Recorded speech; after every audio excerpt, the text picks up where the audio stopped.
Hello and welcome everyone to the Student Empowerment through SEL in Music Education webinar series. Thank you for being here for episode 8, Hip Hop for Student Empowerment through SEL. My name is Rebecca Hoff from Save the Music Foundation, and Save the Music is proud to partner with the Center for Arts Education and Social Emotional Learning to produce this free webinar series. And lastly, this work was made possible through the support of KKR COVID Response Fund, a sponsored project of Rockefeller Philanthropy Advisors. We thank them for making this possible. Now it's my pleasure to introduce you to our facilitator for today's episode, Dr. Urel Lashley, Director of Student Empowerment for the Center for Arts Education and Social Emotional Learning. Urel. Thank you so much, Rebecca. Good evening, everyone, and thanks so much for being here with us. Hip-hop is an urban cultural arts movement rooted in African traditions that has continuously shaped sound, dance, visual art, youth culture, and education. Hip-hop is deeply rooted and a powerful art form. This conversation will focus on how hip-hop is and can be a tool for student empowerment, finding agency, and social and emotional learning. This episode centers the voices and work of Dr. Tasha Iglesias, Sheikia Purple Haze Norris, and Michele Byrd-McPhee as practitioners, leaders, researchers, culture bearers, and educators, and women. They will share their stories, models, strategies, and inspiration for mobilizing hip-hop for student empowerment and SEL through music, dance, and culture. Dr. Tasha Iglesias is the president of the Hip Hop Association of Advancement and Education and also serves as a lecturer for the School of Education for the University of California, Riverside, SNHU, Fullerton College, and San Diego City College. Dr. Iglesias earned a doctorate in educational leadership at California State University, Long Beach, and teaches in the education and social sciences field. Dr. Iglesias' dissertation was titled Each One, Teach One, the impact of a hip-hop learning community on the cultural wealth of foster youth in higher education. Dr. Iglesias' research interests include hip-hop pedagogy and education in higher education, hip-hop as a source of empowerment, and the history of hip-hop. Dr. Iglesias develops curriculum, trains professors, consults with organizations and educational institutions, and presents her research across the world.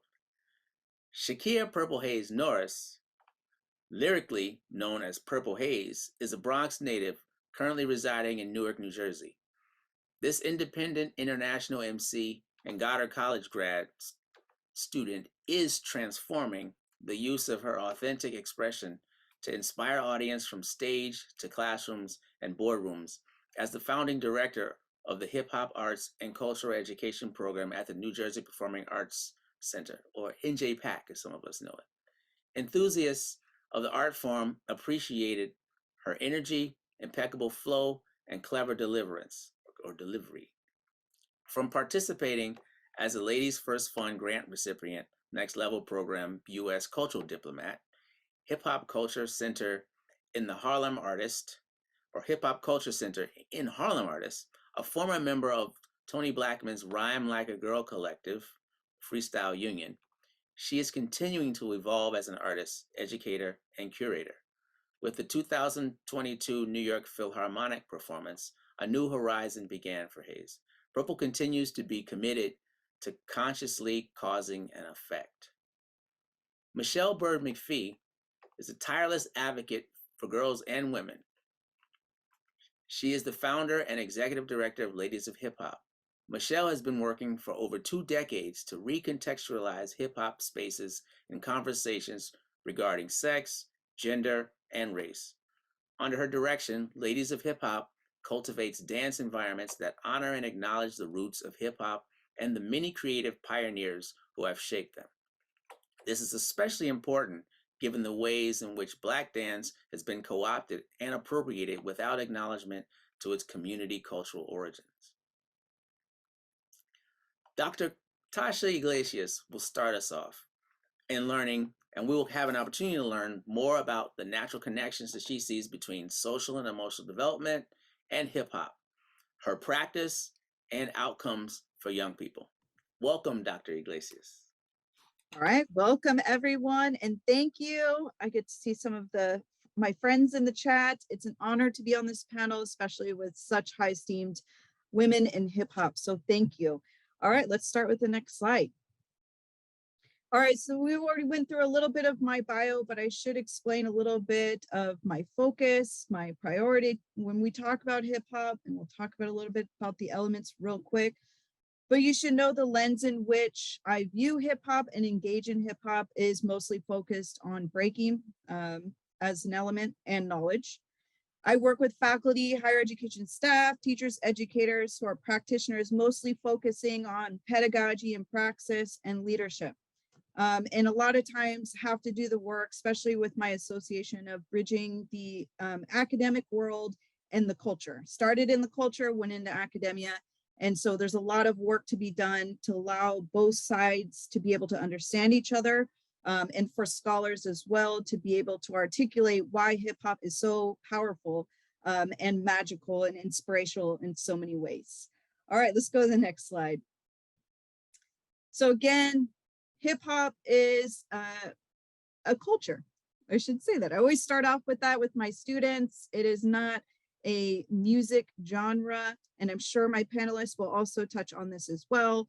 I'm a traditionalist, so usually look at the 5 elements, but we will acknowledge that there are more elements that are acknowledged within the culture.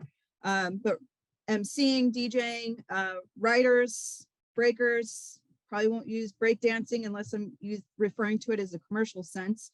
But I wanted to make sure we started off with this context. One of the first things that I talk with educators about is the importance of understanding that first, this is a culture that means a lot to people that engage in it.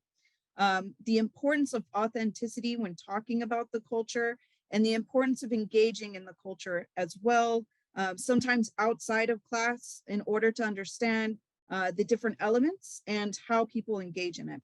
A lot of times faculty, teachers that didn't grow up in the culture are very hesitant to use hip hop pedagogy in the classroom. I would say with any culture, take the time to learn about it.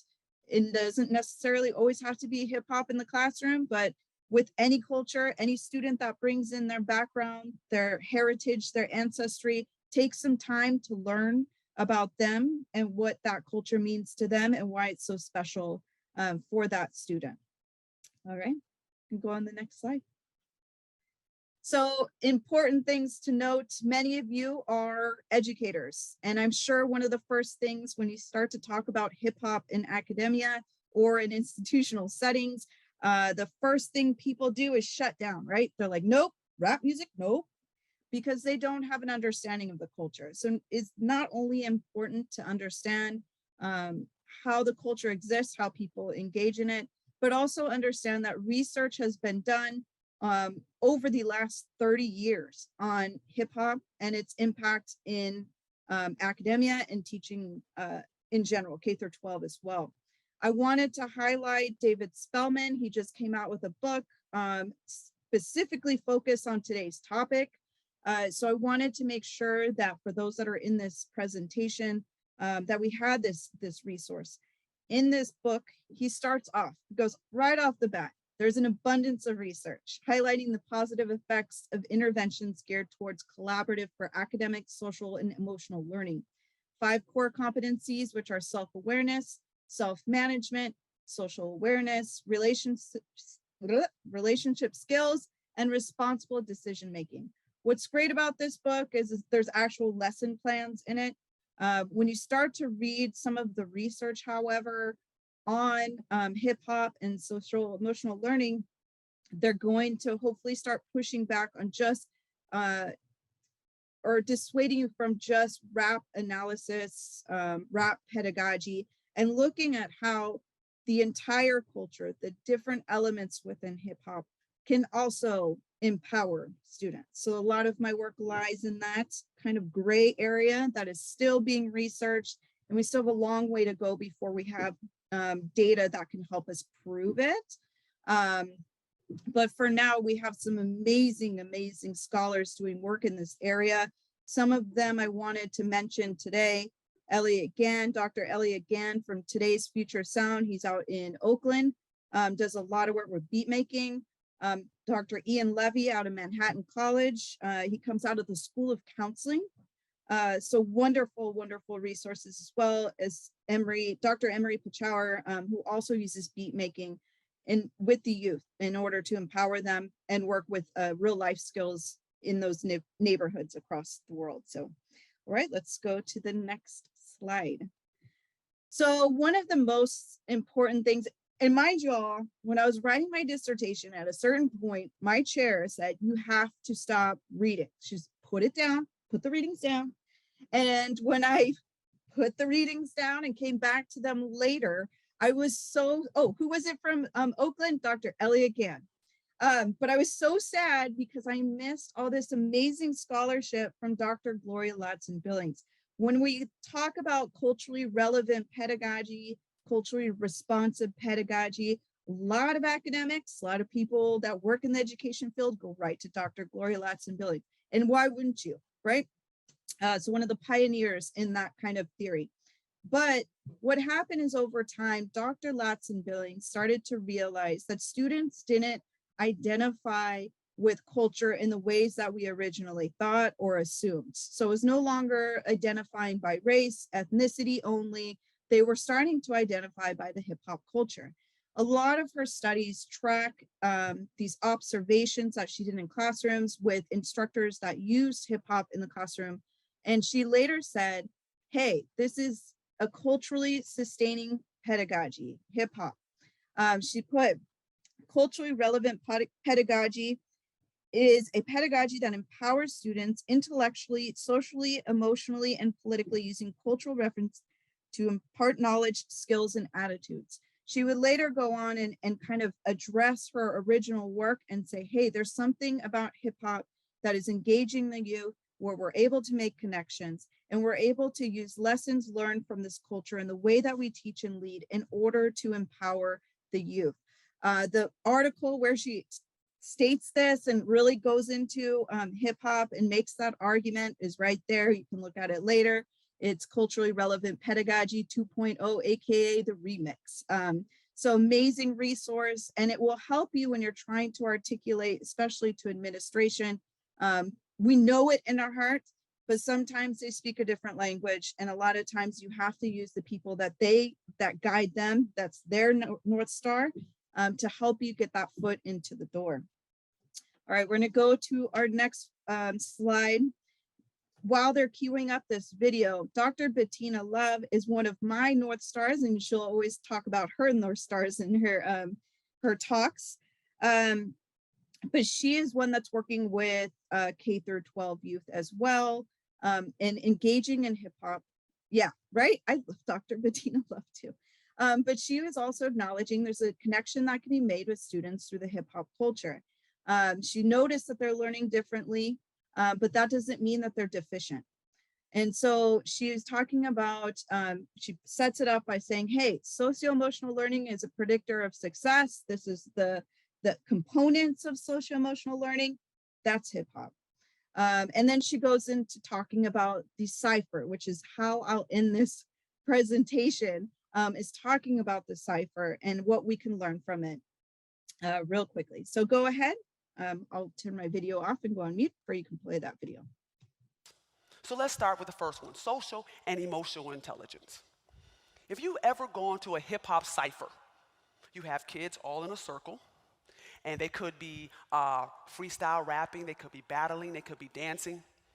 And when do they know when to go? Nobody raises their hand, it's my turn to rap. Nobody does that. Nobody says, can I dance next? How do these kids know when to go? And then you could have rappers or dancers who don't know each other, and they just know when to go. They know who is next. How do they know that? That is social and emotional intelligence. And then you have to listen. You can't just go into the rap and you're whack. Or you can't go into the rap and repeat what the last person said. It would not be better and a better iteration of what they just said. So you have to listen. This is drawing on social and emotional intelligence. Or traditional schools, the morning meetings. We have kids in a circle, And we say to a child, what did you do last night? Before you even say, what did, all the hands go up. And you're saying, I didn't ask you a question yet. So all the hands are up, and the kids, just can't wait to be next. And then you call on them, and they forget. And then they look at you like you gave them a hard question. They're not listening. They're not invested in that activity. So we call that social emotional learning. That is not social emotional learning. A cipher is social and emotional learning. I am feeding off you. I am listening to you. I am engaging with you, and then I go. Let's take the next, grit.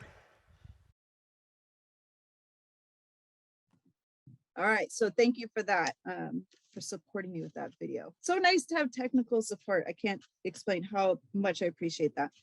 But Dr. Bettina Love talks about the cipher. I have a picture here, if you see it, with this little guy. This is actually in Michigan last week. Dr. Bettina Love says, how do they know when to go? And this is where we may differ in a little bit when talking about the role of the people on the outside of the cipher, the role of the OGs, the mentors. If we used it as an example in education, it would be the role of the teacher or faculty. I was sitting by this young man. I knew that he wanted to go inside of the cipher, but he didn't quite know when to go. He didn't even know if he would be allowed to go into the cipher. This is a little guy. He was so adorable. And so there's the idea of etiquette, which is something we're teaching in breaking. There is etiquette. You just don't go rush in. You don't take someone else's turn. But the role of the OG, the mentor, is to sit down with them and say, are you going to go in the cipher? You're ready to go in the cipher, and instilling that confidence in the young people. And sometimes it takes a little bit of a nudge because they're a little bit nervous. I would also stress the importance of the people around this child outside of the cipher. So when she talks about being invested in an activity, it's not only being invested as a dancer, so a breaker going into the circle and trying your best, and each time going in with the idea that not only am I finding my authentic self, but also the idea of I'm going to try to get better and take some things and remix it and find my style. But also the importance of people on the outside. You'll see them standing around, clapping for him, cheering him on. And so I think that that's incredibly important when we start to talk about the role of education and how everyone in that room plays a role in helping these young people succeed. Another great book, Dr. Raphael Travis Jr., coming out of kind of a psychology lens. But he writes in this book, he says, being a b-boy is a look, an attitude, an approach to mastering the range of b-boy skills and a synergy of teaching and learning amid well-respected history and traditions.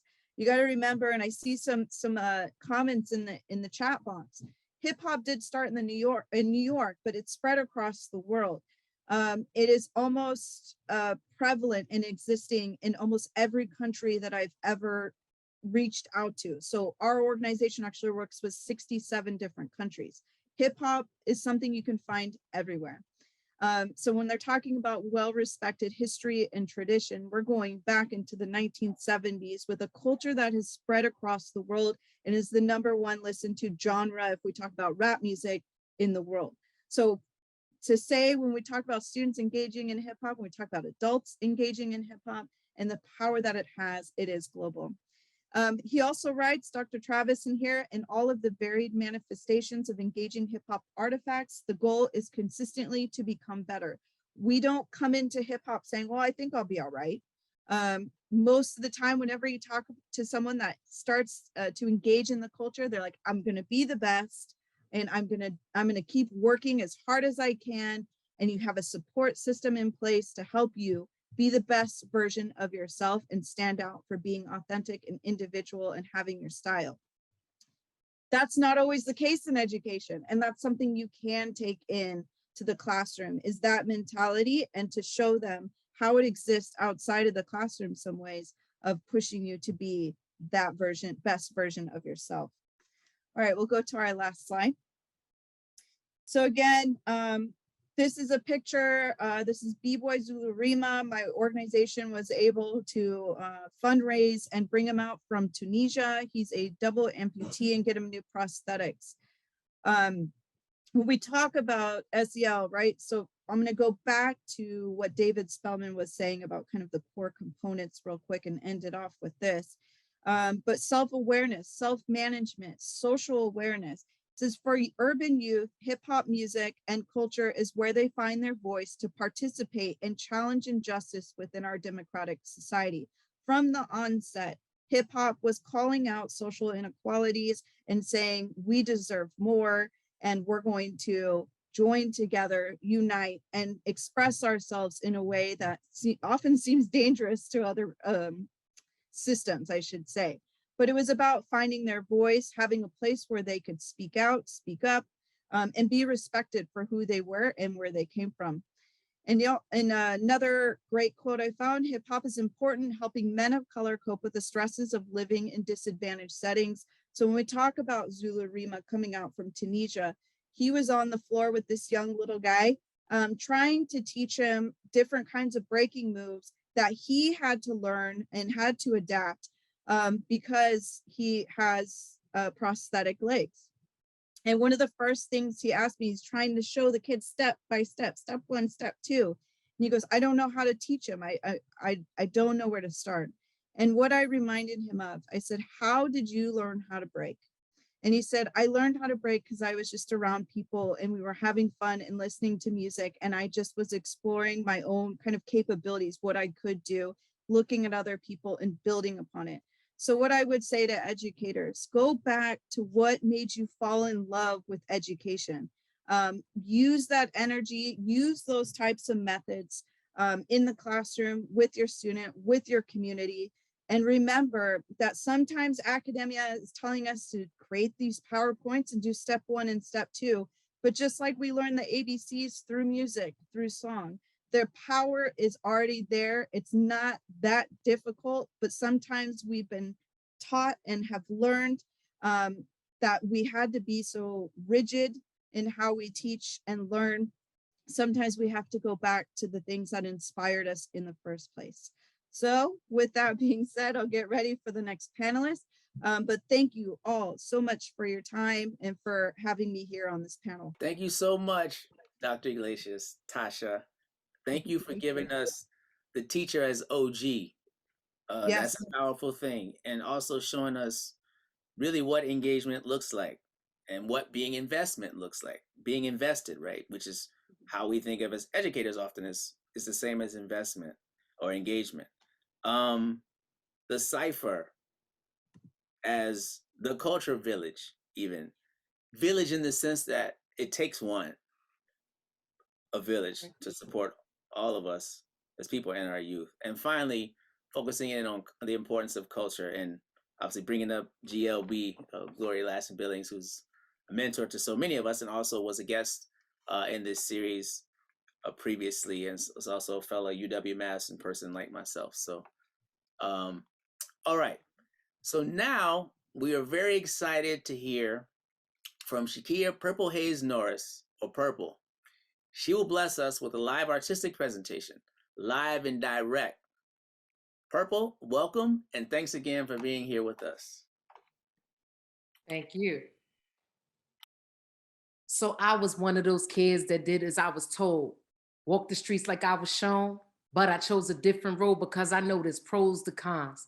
Just depend what type of bull you be on. And if your mind gone way beyond where I come from, see, that's it. Since it can't be what it ain't, was out of Kool-Aid, so I drank from the bathroom sink. Some of you may think that's that nasty as hell, but that water was cold and most of y'all know was good as well. Could tell I hit my upper lip trying to sip because it was swell. Busted and bruised, that H2 fell on the same trail. Moms and pops are both vouch. What I always been about, getting there without a doubt. Different ways to stay en route. Believed in what I dreamed was worth achieving. And if it's believable, then it's for a reason. And all that it takes is half of what I'll be receiving. Just breathing and you'll be surprised. I'm all right at times. Situations kind of held me down. For a while, I was lost, but then got found. And was tough along the way, but when I tried it, still I rise. And I made a lot of mistakes, took too much time, thought of giving up like I was losing my mind. Then I found a way, not to say it with pride, ride, still I rise. And if I had to do it over again, I kind of hesitate to say, now to the place I want to stay, surely on my way, learning where I am today. How I got here where I am, no telling where I would have been if I ain't do what I did then. Not as attached to experiences once they learned the lesson, meaning moral of the story makes it even worth expressing. Won't waste another second even on second guessing, regretting first repressions and responses that I'm getting. Every moment was important, each relationship been worth it. And I'm still sort of searching for what seems to be working. I picked a fine time. Find out what I know, figure out what I don't, forget about what I won't for sure. Make decisions with the same frame of mind and up in the same decision as it was the last time. When I once had enough, cup running over the brim, had to take it down, now know how to fill it up again and again and again. I had to get warmed up and I had to be me. And that's really what hip hop taught me. I happened to be born in the year 1979 in New York City. It was the New York's blackout and economic devastation.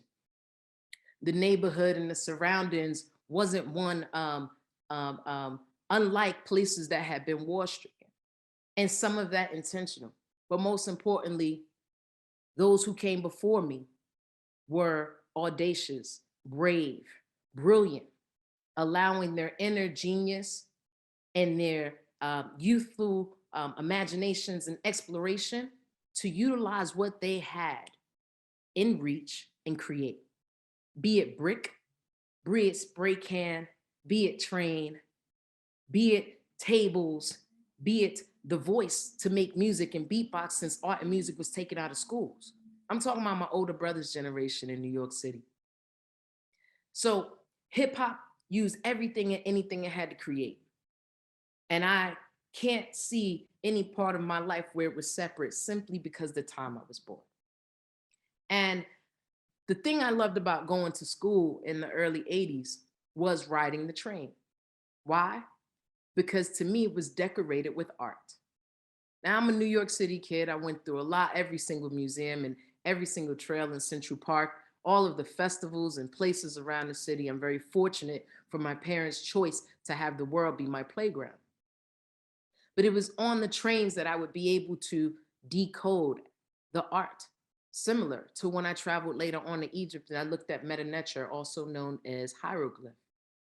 I would look at codes and words and I would be excited to see the trains come to see if my favorite baby by A. Charles Zone, the graffiti artist, if that baby was doing something different that day on the outside pieces. I did not see that as vandalism. I came to understand and learn words and learn to read. The same way I learned to listen deeply, the same way as a young person when people were gathering in circle formation, as Dr. Iglesias just beautifully says, so there's no need for me to cover, just take the baton and keep running, right?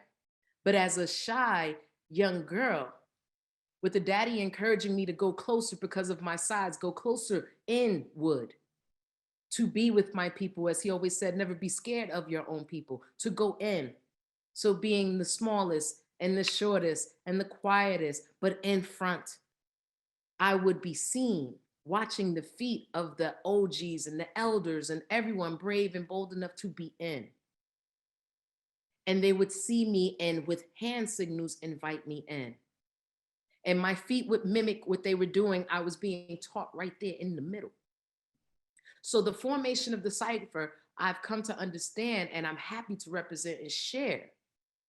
It is all participation, no spectating. It is what one may plan to do and go beyond what one even knows they can do. Now, the dance was a part of my movement. It was the beat on the street, and it was actually leading to more discovery, more willingness to find out who I was, the element of knowledge of self. So be it at a dance party and somebody says, Kia could dance, go show them. Because I would never self-select to be visible or heard. And so being invited is one thing that hip hop does. And one can therefore choose a point of social emotional learning where we have self-awareness, responsibility, and decision-making, one can choose to accept or decline. So one who may be impacted or not feeling empowered in other areas of life, therefore has agency in that moment to say yes or no. And it is with respect we honor the yes or the no. But of course, most of it turns into a yes, yes, y'all, because we are affirmative in our speaking and our interactions. It is culture, language, and communication. Some of it spoken, some of it unspoken word. Some of it written, like I mentioned in graffiti. And so to go out and dance and go out and move and go out and connect is very much a present moment phenomenon. And it has the support of relationship, which for those who had experienced trauma, the relationship is one of the deepest healing medicines of all community, all being. So hip hop also granting humanity to the Black and brown people, the innovators, or the translators, those who are taking it from generational knowledge and ancestry, who are carrying it forth. These are who the practitioners are. So one who is quote unquote loud or unusual may be the hype person. And what I've learned in education is that's not a distraction. It's an invitation to guide someone how to utilize what is their generous offering. But if I see it as generous, as I see it as an opportunity for young people to, in a sense, raise their hand, want to participate, but not necessarily raise their hand, then it's a matter of noticing social awareness. Now going beyond the self, right? Because the collective is very different than the individual. Yet hip hop and the cipher teaches us, and shout out to my teacher, Tony Blackman, who has a beautiful TED Talk, The Wisdom of the Cipher, and goes more into detail. But the beautiful thing that happens in that invitation of collectivity is that everyone is taken care of. And as I was reminded, and I'm reminded in the classroom, and I'm reminded with young people, I really don't call them students. I've learned to call everyone participants, be it myself, teaching artists, and the youth, because we're all participating, where each one teach one. So how do we ground and land these beautiful gifts and gems and jewels in practice, right? And it's that for me. It's not calling them a student because there's separation in that. But if we're all participants, I can take from the hip hop culture and I can bring that in the classroom, and therefore it's an invitation for everyone. And who gets taken care of in the collective? Everyone, including self. So I can have or notice the natural ego gets diminished, or what gets amplified is the belonging and the unification in the oneness. So this is how I'm seeing it go, right? And this is through my own growth. So from people identifying and calling me a name, saying you're special, there's something about you, and recognizing me, it is always an invitation to see self again. And then I tell a friend that I took my brother, MC Light, and Roxanne Sante's rap lyrics, and I rearranged those lyrics. I did not like writing as a child. I did not journal, nervous that someone may find it and hear a truth that I never spoke of. And so by remixing, repurposing their lyrics, it was an opportunity to utilize my voice. It was innate, which is so important in practice in hip hop. It is looking at when, again, one self-selects. So therefore, there's an interruption of any codependency or force, because as one gets conditioned to have to be dependent on someone else telling them when to start, then when that outside source is away, one questions and may doubt themselves. So the art and the practicing of the art, and yes, the guidance, but the reminder to turn within, hence, again, the element of knowledge of self being so important. What I love to say in our program is that hip hop, and my understanding and reading and studies, is about knowledge of self, and the elements are how we express what we are discovering and want to communicate or asking the world about, and our perspective of it. So I went all in, and that's what happens when I get hot when it comes to MCing. So I am hip hop education advocate. I am an ambassador for the United States of Hip Hop. Shout out to Tony Blackman being the first. Most importantly, I love learning. And I'm grateful that I was able, after that day of sharing that first lyric with my best friend, I'm grateful that rap has me be with you today. 20 years of not speaking and winning at the game of being invisible and silent. I am a believer of rap lyrics because now I am a public speaker. I am able to speak, hear my voice, be seen and heard, and that's what's being practiced in hip hop. I'm currently studying at Goddard the consciousness in and of hip hop because I was very curious about the labeling of conscious rappers as we were moving and invited to come in and out of classrooms and people being considerate and nervous about how do we use hip hop. Well, one, I invite us to not use it. I invite us to explore, embrace, maybe even discover if it's new. Be curious about it. And then in that exploration, because hip hop has a component of it that is not physical at all. It's not to be there's spirituality, right? And that's just consistent with all of the indigenous and cultural practices before it that are inclusive, be it from the Caribbean, be it South America, be it Africa, be it martial arts in Asia, and martial arts from Africa as well. And so the collective information that we access through these practices of the art. And how does this look in education? So I would say what we can do, as we're doing in all literature, and Dr. Tyler Bunzy covers this. He studied at UNC Chapel Hill. He's now at my alma mater in Charlotte, North Carolina, Johnson C. Smith. But looking at hip hop literature, and we're reading the lyrics. Yes, we're listening to the lyrics. Many students and ask, what are they saying? What are they saying? Right? Hip hop is the voice of the youth. And does art mimic life? Life mimic art? Well, here's some journalism. Here's some reporting. Here's some narrative. And here's some coding, which is very important. All youth culture. And I love that Dr. Rollins and Dr.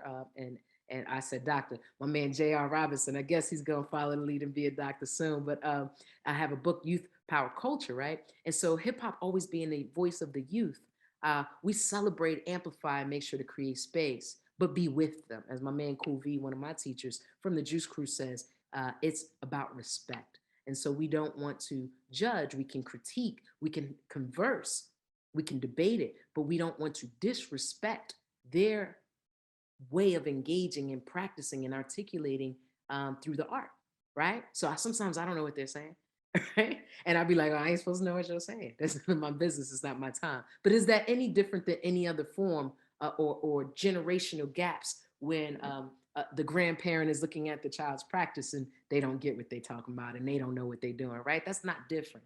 Hip hop is no different than that. But what's an opportunity to engage and exchange with youth, and then to question, to read out loud together and ask about word choice, ask about subject, ask about the character's journey or what we don't see. What is the backstory? Here's where we're inviting imagination and reality. And unpacking it is where in classrooms so much relationship was built.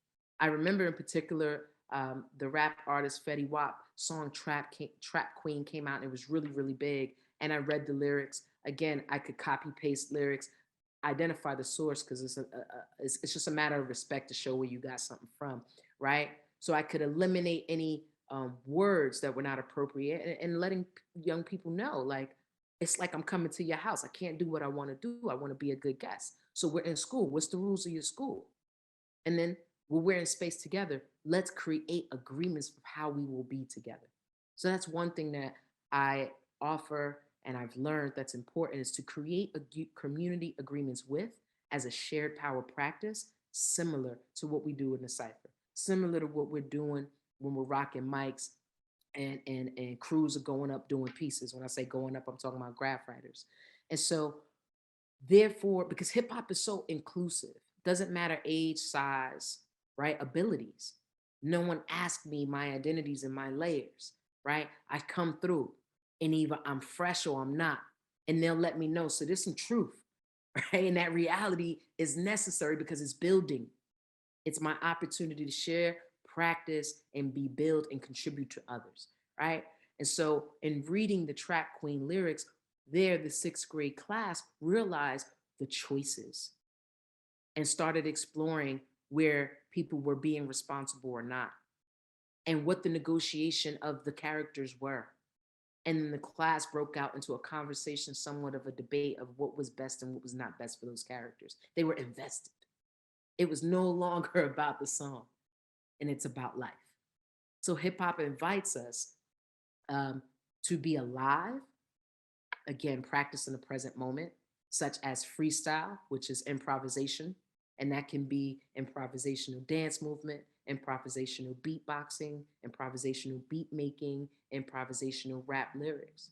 And the beautiful thing about improv is they're specifically with rap lyrics, and we're coming up on the 30th anniversary of the Lyricist Lounge. But with rap lyrics, the neurological studies are showing that the charts literally have to be expanded, because the freestyle, we did not have a measurement for what is happening.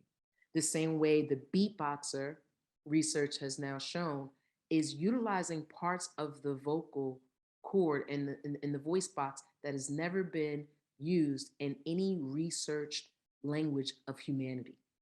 So we are literally, as the cipher, we are going in, and we have areas that have not been explored yet.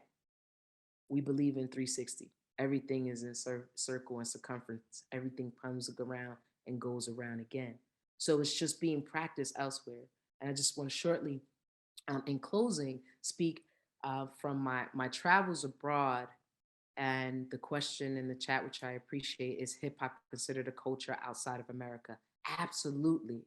I would even say more so, because hip hop was like our other art forms. How did myself and others in the next level diplomacy program become ambassadors? With just like any other art form, definitely like jazz, a very different relationship in our home country than when we go abroad.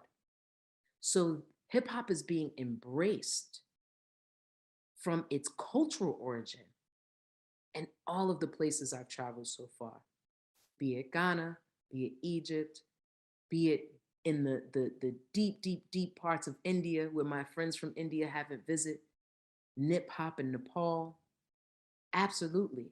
And some of that through media has a research to say, where did this come from? How is it being done? And then when it's practiced, as in Shaking the Dust, Nas documentary on breaking, shows in Yemen, right? It's still practiced very much like it was done back in the day. And I shouldn't even say back in the day, because right now, somewhere up the block from you and I, young people are gathering, getting what they can, using what they have, and they're doing their thing. And that's really hip hop. So self, others, choice, and relationship. It's social, it's emotional, and there's so much more that we can participate and learn. I'll pause right there and pass it to the homie, Michele. All right, thank you so much, Purple. You you laid out like, I don't know, 5, 6 lesson plans folks could actually use. Thanks for giving us that. Really, it is about utilizing what you have to create. So, all right. So now we're gonna move and welcome Michele Byrd-McPhee, my beloved sister. First, though, we're gonna view a video about ladies of hip hop, and then we'll go on to hear Michele's thoughts on the topic.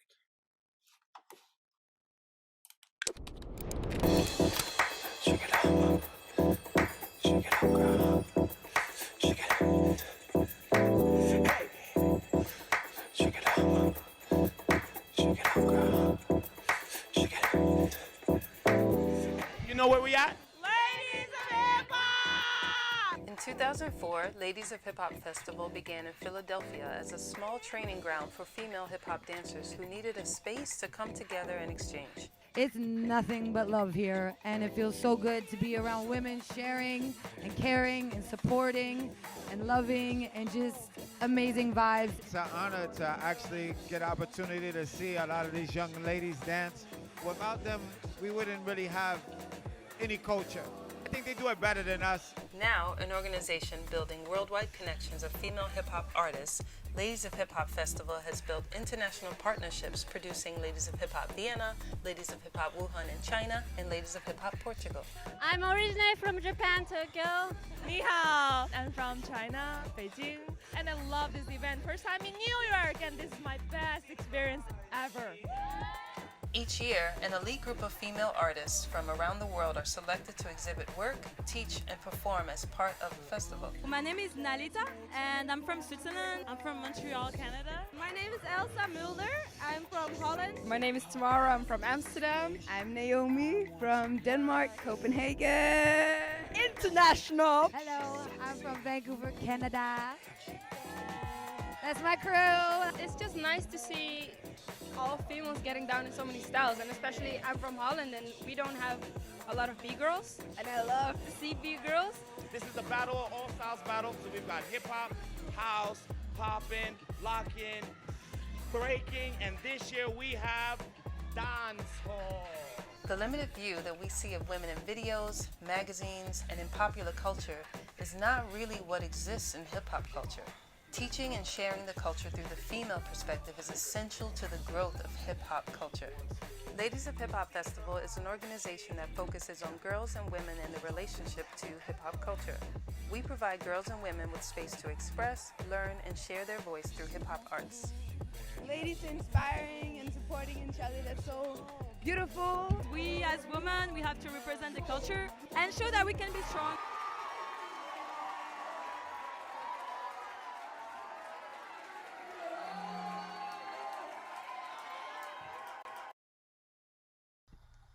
Hey everybody, what up y'all? Thanks for sharing that to the team.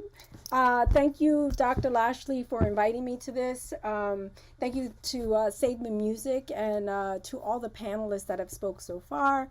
You know, I just want to say really quickly to the people in the chat, this panel, the panelists are fire, so just drop some hearts and smiley faces and emoji in that chat, you know, just to show some love to the folks who have spoken so far, because I'm telling you, I'm here like with my notebook writing all the things. So, you know, I am Michele Byrd-McPhee, the founder and director of Ladies of Hip Hop.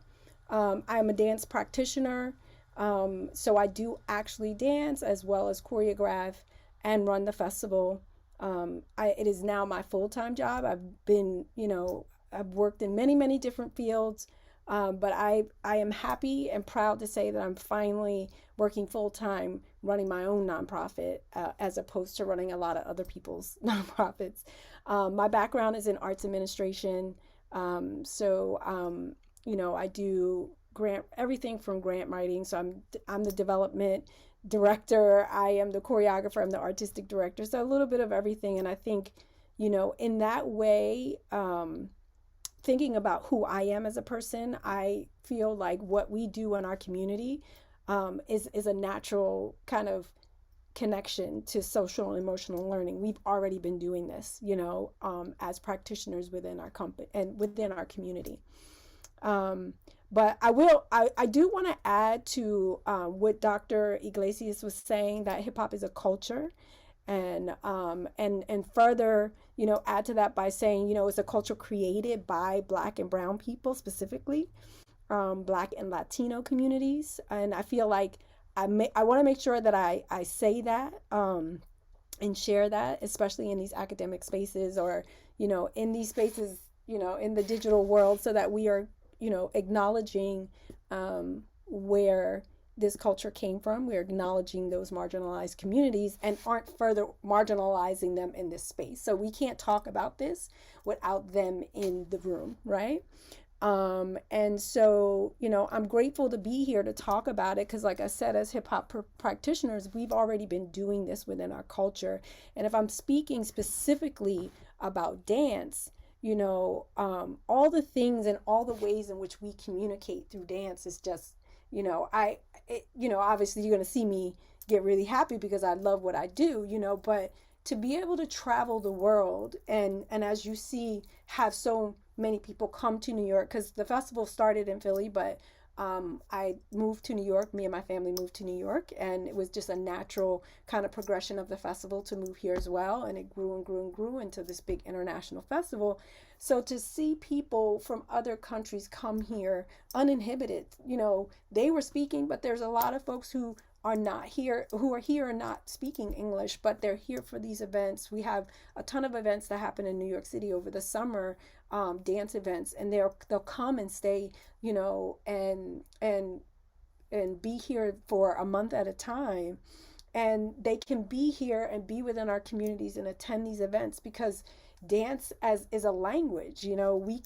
It's a non-verbal way of communicating, right? We can say all the things that we have to say in that space, in that room, and still communicate with someone that we don't even know, right? Or we don't speak the same cultural language.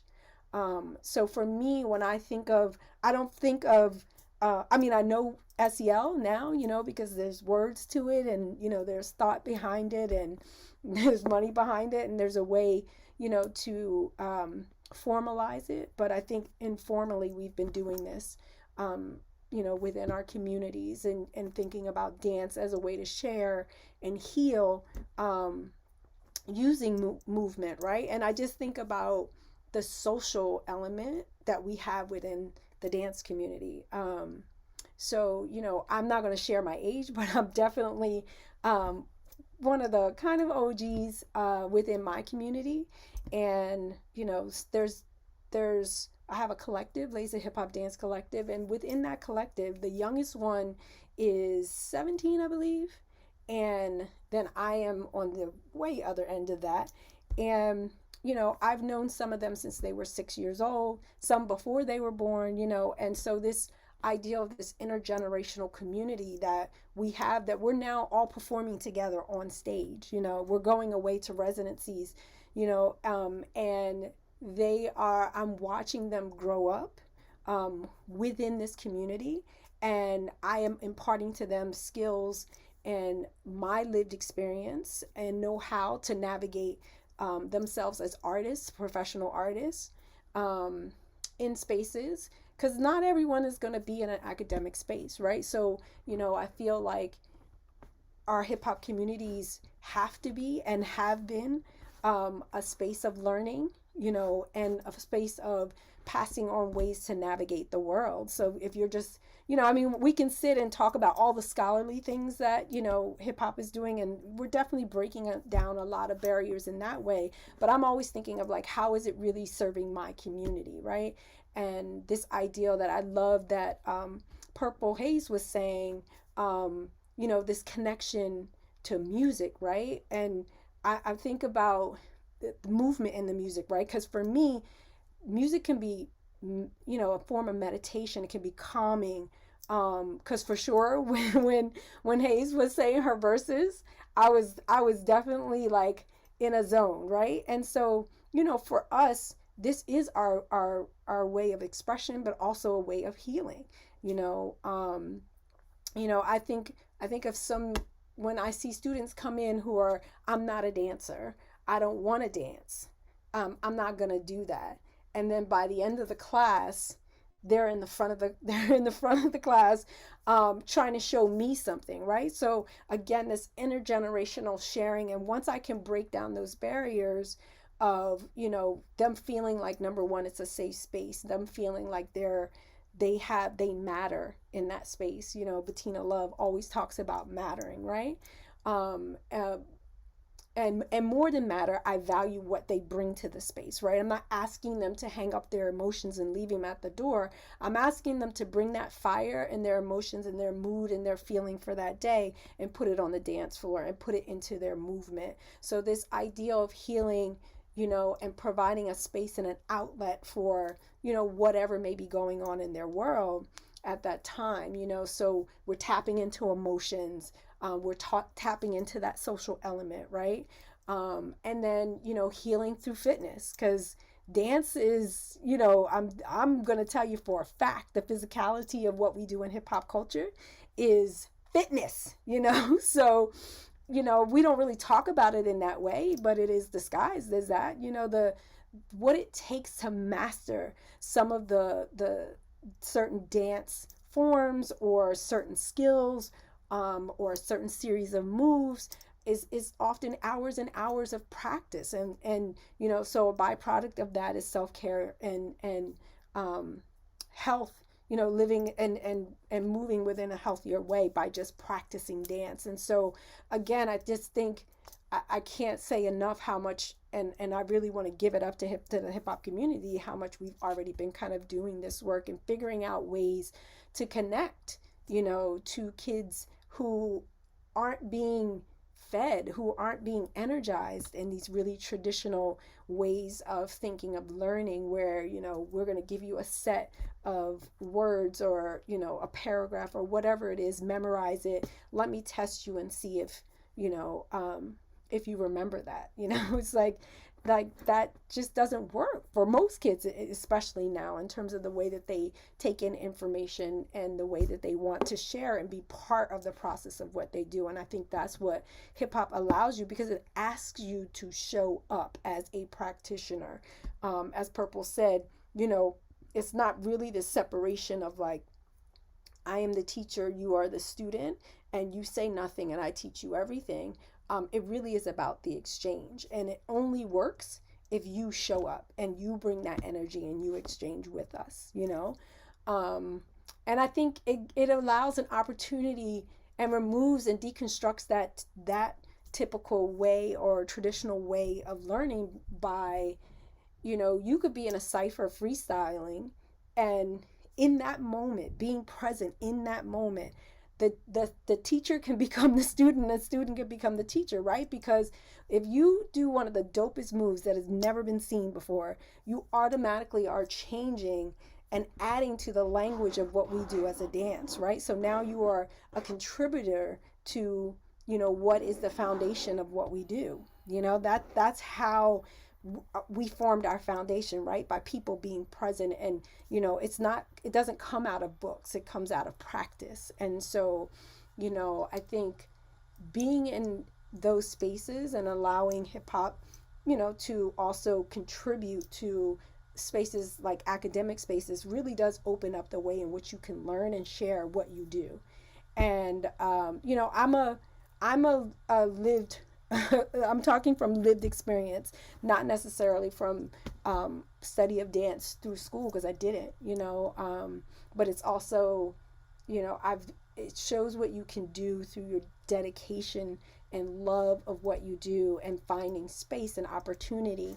And then, again, this intergenerational sense of responsibility that I have within my community to then pass it on, right? And to make sure that the generations after me have a space and place to do what they want to do. And it's not about, you always, stay and do only the things that I teach you. It's like, level up, come on, if you look at the dance forms and how quickly they change, there's new dances every week.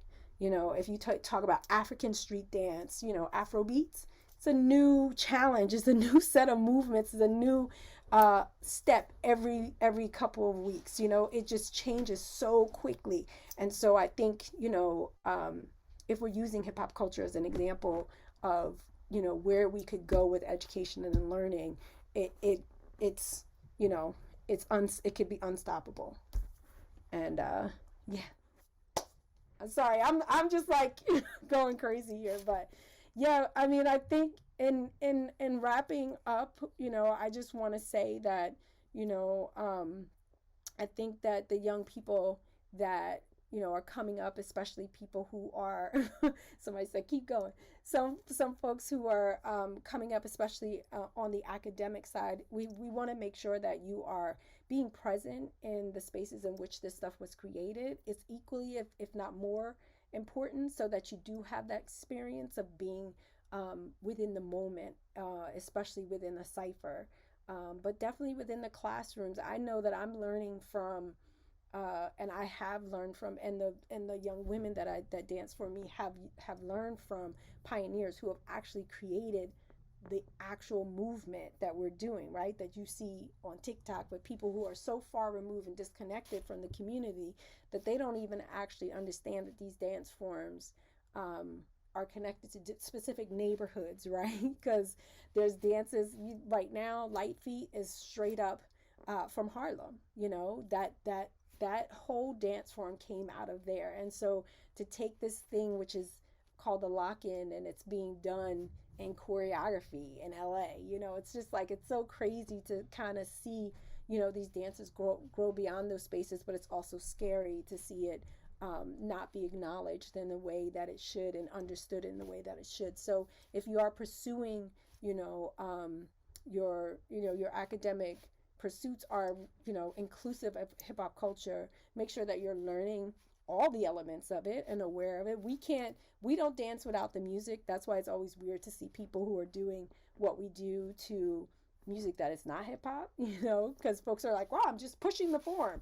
And it's like, are you? But you're not pushing the form if you're not even aware where it comes from. And so, just make sure that we are doing the work that we need to do to be inclusive to those communities and respectful of the foundation of the culture. Thank you so much, Michelle. You all collectively, we've like gone past the time we're supposed to go. It's totally fine. I would ask our guests to please actually put their cameras on, so at least everybody can look at the beauty of y'all all at once, and reflect on the things that you said. We've done a number of these sessions. This is the first one where I personally know that I am actually going to go back and watch this at least 2 or 3 more times, because y'all dropped so many nuggets that are explicitly and heavily in the SEL space by virtue of just describing what hip hop does, what it's designed to do, what the reality is, and what it looks and feels like are to be. Michelle, your points around that all can teach and lead and in fact do in a natural way, and that's true empowerment, and that you have to be present and risk and give, but then also respectfully take. Like that, I teach in classrooms. I think that's what every classroom teacher dreams of doing. So the blueprint y'all have laid out is incredible. We had a couple of questions. I'm gonna try to challenge each of you to try to give a 30-second response to one question that's in here, like one sentence, which literally is coming from one person who says they teach middle school and have tried to incorporate hip hop in my classroom a few times. She said, how can I, as a white teacher, initiate these activities without students thinking I'm cringy or culturally appropriating or trying to be woke? And she says, I have students express thoughts like these. So what's your suggestion in that situation? I'll go to Tasha first. I think it's important, especially for those that are studying the culture, and I believe our panelists touched on this. It was a multicultural endeavor. So whenever I talk about the history of hip hop, I said hip hop belongs to the youth of the South Bronx, because you had Greeks, Puerto Ricans. So I usually start with immigration in the 1950s to talk about how the Bronx was made up of people that came from all walks of life. And so I think start there. Start with the history. You don't need to defend anything. Go to an event. I think it's more important about what our panelists were saying was, if you engage and you're authentic about your engagement instead of just using hip hop in the classroom. So like any culture, it's not okay. Like sorry, I went over 30 seconds. Dr. Gloria Latson-Belling says it's not, she got upset with culturally relevant pedagogy when people just put flags up on the wall. It's the same idea of cultural appropriation. So go back to saying, hey, I engage in it outside the classroom, just like you go to PTA meetings or supporting kids in the community with their robot club. They know when you actually mean, or when you actually care about a culture and want to engage in a culture and support and respect their culture. So start there. Thank you. Purple, can you bless us with some words on this idea? Yes, beautiful, because vulnerability, right, is such a feeder of art. I would say start there, be honest, and taking on what Dr. Iglesias said, learn together, let them know not only your intention, but your curiosity, your desire. And hip hop is self-taught. So you can practice tonight something. Tell them what you learned and taught yourself and trying. See what they know and don't know. Y'all exchange and explore it together and grow together so you're contributing. You don't have to know. Beautiful thing about the artist, you don't have to know. You get to discover. Thank you. And you modeled that earlier. I mean, it's crazy because, like, so I'm African American, and people think, I don't know what the kids are saying half the time. I mean, you said earlier, sometimes it's not for you, right? Generationally, and we have to still defer to what they know. Trust. I do forget to say a bonus, right? Is if we don't understand, just trust those who are part of the culture. Trust. Thank you. Michele, what say you on it? I think I'm just gonna, third what everyone else is saying and just go and say that, this is an example when I'm saying the teacher can be the student. So I would invite, you said you tried to initiate, maybe have them come up with a lesson plan or come up with, ways in which they can bring, appropriate music into the space. That's the tough part, because I'm in my 50s. So trust me when I tell you, I feel you on the new tunes, Dr. Lashley. Like, I don't know what they're talking about half the time. But I also feel like, I have a son who will be 21, and the way that I dealt with, if I wanted him to listen to my music, then I had to listen to his music, to understand. And he's a well-versed kid. You might come in and have, like Billie Holiday playing, but I'm also gonna get, and he probably kill me this for saying this now because they're probably not relevant, but Migos or somebody, but then he'll bounce, like to Kendrick, and he's all over the place because, I allowed what he wanted to bring in, it wasn't my thing, but I was like, okay, all right, wow, okay, so you might have to allow the kids to be part of the process of developing what you want to present in class, Okay. Thank you so much, Tasha, Michele, Purple, for this love you shared tonight. I'm going to throw it back to Rebecca, but I do want to give a special thanks to Scott in the wings, working the Q&A, and also Laura, who's in the background, who you don't see on camera, and special thanks to Say the Music. You guys have been lovely. I really appreciate what you said. I'm serious. I am definitely going back and watch it. I suggest everybody else do the same. It will be posted soon. And with that, I'll throw it back to Rebecca to close us out. Oh, thank you so much, Urel and Tasha, Purple, Michele, for sharing your gifts with all of us. And we all appreciate your overtime today, sticking around for a few more minutes into the hour. Thank you, thank you. And this concludes our webinar. Thank you again to the KKR COVID Response Fund for their generous support of this series. And thank you all for being here. We'll see you next time. Good night.